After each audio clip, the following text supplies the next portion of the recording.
অঙ্গাঙ্গিভাবে জড়িত আছে এই গ্রাম বাংলা এবং গ্রাম বাংলার মাটি থেকে উঠে আসা তার অসংখ্য গানের ধরন।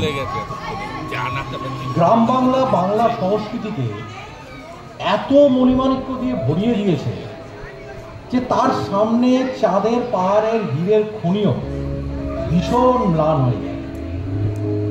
কি নেই আমাদের সেই গ্রাম বাংলার গানে? যদি আমরা একটা লিস্ট করি তাহলে দেখবেন তার মধ্যে আছে বাউল, ঝুমুর, সাঁওতাল, ভাটিয়ালি, সারি, কীর্তন, ভাওয়াইয়া, পটুয়া, ছৌ, গম্ভীরা, গাজন, ডালি, কি নেই? এই লিস্ট লম্বা হয়ে যাবে, সারা রাত লেগে যাবে, কিন্তু এই লিস্ট শেষ হবে না। আর এই মণিমাণিক্য থেকে তাদের অসংখ্য মণিমাণিক্য তুলে নিয়ে আমাদের বাংলা সংস্কৃতিকে সমৃদ্ধ করেছেন আমাদের রবি কবি থেকে অকাল প্রয়াত কালিকাদর।